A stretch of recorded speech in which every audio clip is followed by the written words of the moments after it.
devotion to one's courage. And when we see Rohini Salian ma'am here, the word courage, we know what it is. I know some years back when I read in Times of India, Rohini Salian name is announced for Chief Public Prosecutor. And what was the bar speaking about her? There is only one man who deserves this, that is Rohini Salian. So we can understand the way it was. She was the Iron Lady of the Session Court, Greater Mumbai, and we all know about her. And I must dedicate this poem to all the courageous women to get inspired. छोड़ो मेहंदी खड़क संभालो, खुद ही अपना चीर बचा लो, दूध पिताए शकुनी मस्तक सब बिक जाएंगे, सुनो द्रौपदी शस्त्र उठा लो, अब गोविंद ना आएंगे। कब तक आस लगाओगे तुम बिखे हुए अखबारों से, कैसी रक्षा मांग रही हो दुशासन के दरबारों से, स्वयं जो लज्जाहीन पड़े हैं वे क्या लाज बचाएंगे, सुनो द्रौपदी शस्त्र उठा लो, अब गोविंद ना आएंगे। कल तक केवल अंधा राजा, अब गूंगा बहरा भी है, वोट सीधी है जनता के कानों पर पहरा भी है, तुम ही कहो ये अश्रु तुम्हारे किसको क्या समझाएंगे, सुनो द्रौपदी शस्त्र उठा लो, अब गोविंद ना आएंगे। With this poem, I would like to call Asha Gajke ma'am to introduce Rohini Salian ma'am. Second guest, it's known to everybody, I'm sure. Everybody must be knowing this. A man's heart in woman's body. That's what she is. She believes that to take on hardened criminals, one has to speak their language. She is none other than Ma'am Rohini Salian. Meet our today's guest, legal luminary Madam Rohini Salian, tough lawyer who leads womanhood at home. She said, I leave my womanhood at home and then I come here in the court to fight the cases against the criminals. In the corridors of the City Civil and Sessions Court, Rohini Salian is a name known to all. A reputation created over 3 decades of practice handling a number of high-profile cases as Chief Public Prosecutor there for the state of Maharashtra and faced many convictions.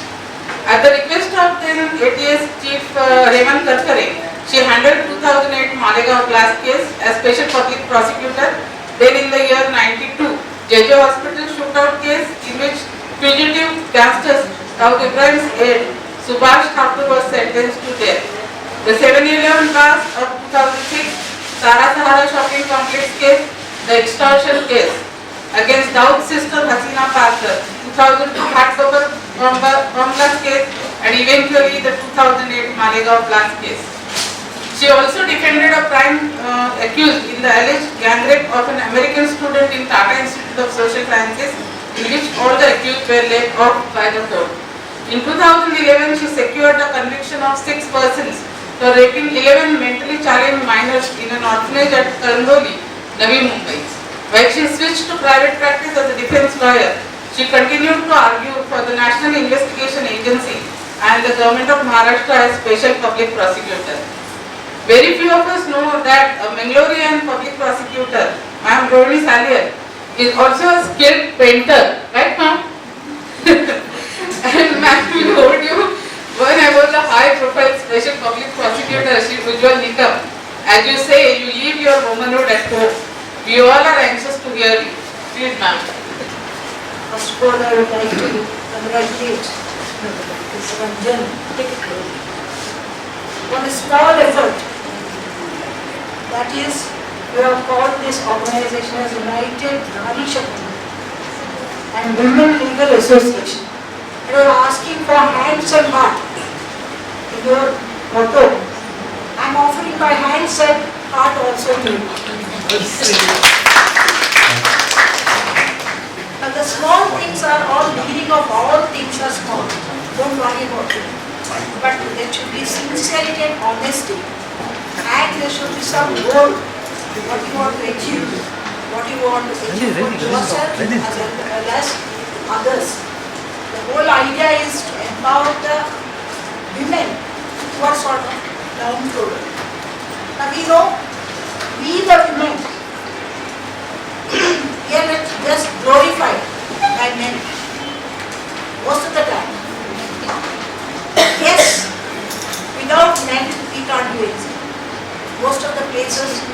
there should be some backing of men.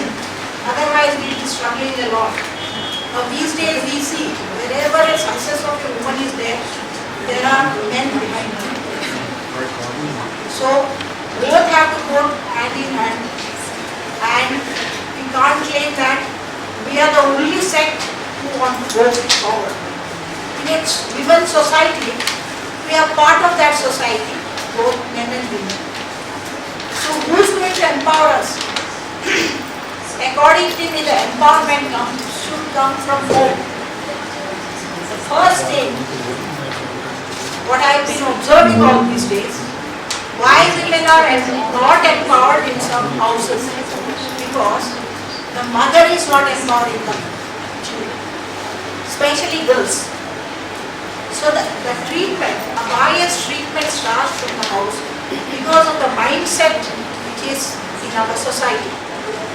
Who is going to take it away from the mind of a woman, especially a mother?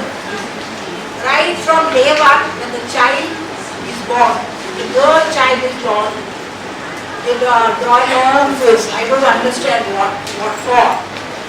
If the mother gets a male child, they distribute cartoons. And for a female, some pedas. The discrimination starts from there. So why we are not empowered? I want to go to the root of it. We just don't want to talk about ourselves.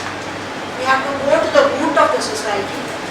Why we have been struggling all these 5,000 years inside the four walls of house.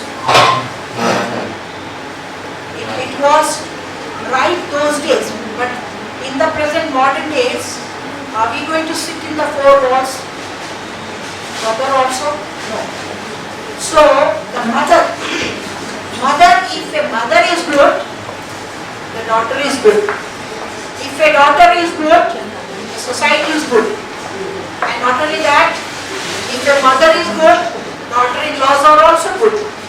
So a mother, if she can't empower the daughter, she can never empower the daughter-in-law.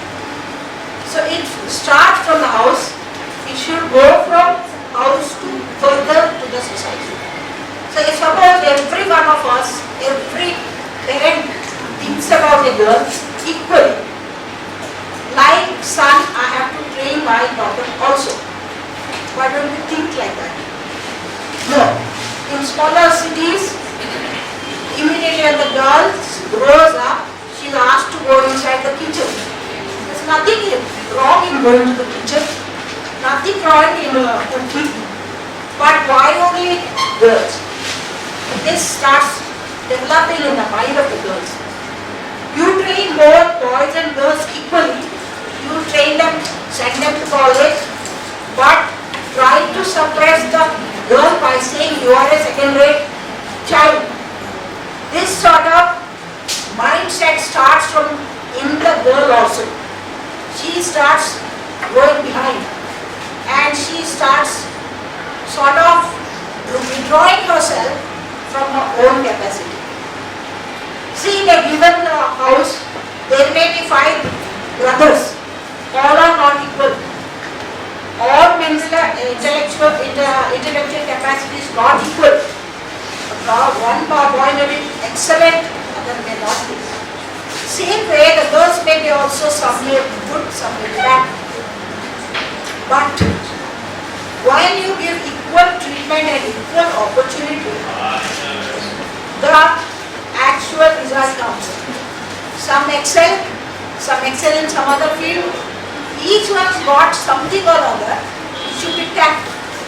Just because her daughter went to medical, my daughter should also go. No. According to each child has its own capacity and all sorts of children are required for the society. So, the empowerment should come from within the house. So, if parents start pushing the girl a little, because the girls are kept behind the walls for more than 5,000 years.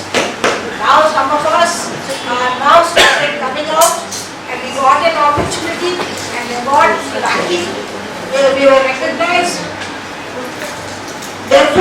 here to talk today. I'm one of them. I am an ordinary woman, ordinary girl, not at all brilliant, but somebody gave me a chance. And when somebody gives you a chance, you have to prove your method. Because we are all empowered with you. And we are not tapping that. So, we just try to go back, no, I can't do. This is not the way. First, empower yourself. Empower, the parents should empower. Then you go out, then you start empowering yourself and others. This is a process wherein the men can recognize the women also, and both of us will walk together. Here, now the trend is there. Women are meant for certain things, only not for other things. That mindset is old, very old mindset. Slowly, the things are changing, but we ourselves, I don't blame men, we ourselves should change. So how we are going to change? We have to think how far, how near. When we get a chance, we have to behave like in Indian ones. Because we are in India, we have got our society, we have got our culture, everything we keep in mind. We are not in the foreign society. Their culture is different, ours is slightly different. So accordingly, to be, we have to fit into our society and culture. Within that four formulas of law, we are going to work forward. Don't go back. Once you take the forward step, never look back. It may be as an individual, it may be as a daughter or a daughter-in-law or a woman. You are always empowered and you yourself are empowered yourself. There are people who try to suppress, but try to understand why they are wanting to suppress us. There may be mistakes in us. We may be having disqualifications also. We have to overcome. There is no question of competing with men. It's an equality. That means I am not talking of equality of rights. When we talk about rights, the laws come into play. We are asking for equal rights of property, equal rights of hundreds of things we are asking now these days. According to me, what I request, what I want from the society is a little respect for women, nothing else. If that respect starts from day one, until I die, if women respect each other and men respect each other, or everybody respect each other in a society, there will not be any fight at all. There won't be any rights, demanding of rights, only we will talk about our duties towards the society. So therefore, I don't want to take the precious time of my cyber experts. I've come all the way to hear them. So thank you, and I wish all of you Women's Day